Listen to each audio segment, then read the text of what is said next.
and welcome to episode 12 of Moments of Hope. I'm sitting here in my car because today I want to tell you a story about a journey that I made recently. I think it was last summer.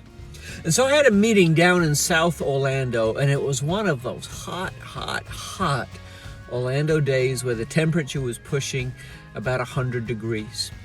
And so I got down to where my meeting was, and before going into the building where my meeting was, I decided that I was going to crack the window just to let a little bit of air circulate around so that when I came back, I was able to breathe and wasn't suffocated by the heat.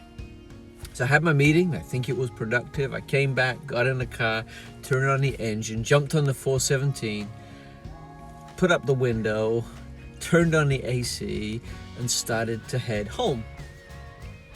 All of a sudden, as I'm driving up the freeway, I heard a sound. And it was a sound that I didn't recognize and couldn't quite tell where it was coming from. At first, I thought it was a problem in the engine. And so I thought, well, let me just see if I can kind of drive through this sound, but it didn't happen. Then I kind of defaulted to do what I often do when I hear strange noises in my car, and that's to turn on the stereo and drown out the noise so I can forget about it. But even though I turned on the radio a little bit, I could still hear this noise, this buzzing. And then across my mirror, I saw this moving object in the back of my car, and I realized that I wasn't alone in my car. There was a little bee traveling around with me. Now, over the course of my life, and especially when I was a child, I had some pretty traumatic experiences with bees and with wasps. And so the thought of being alone with one in a car traveling about 70 miles on the road was not a pleasant one for me. And so I quickly pulled off the side of the road. I opened the windows, the doors, two doors on the passenger side, and tried to kind of push this bee out until it finally left and I could travel home in safety.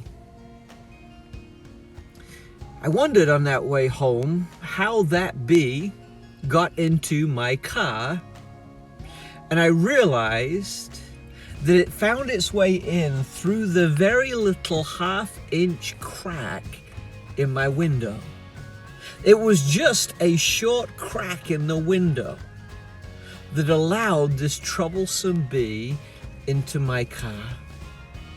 As I reflected on that, I realized that when our integrity breaks, it doesn't break often over the big things of life.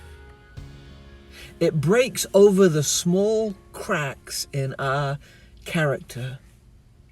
If there is a little opening in our integrity, evil will get in and leverage it and try to sting us and bring us down and cause us all kinds of fear and trouble and hassle and heartbreak.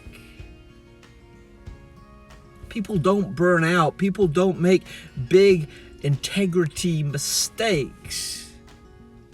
They make lots of little ones because brokenness comes into our lives through little cracks in our window and cracks in our character.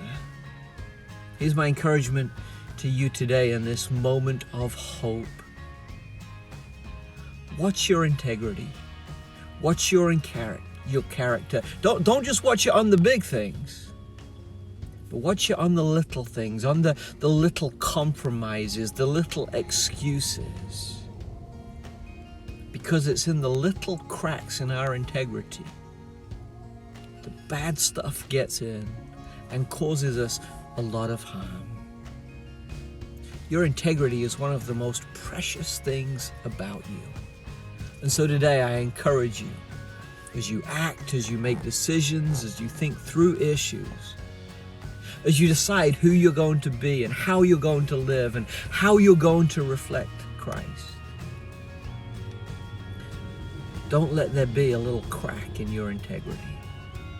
Make sure that your life is watertight so that temptation and sin and evil and fear cannot get in.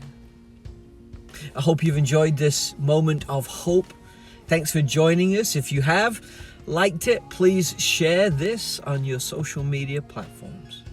Thanks for tuning in. I hope to see you soon. Take care. God bless. And remember today to protect your integrity, because your inner life and your character matters an awful lot. God bless.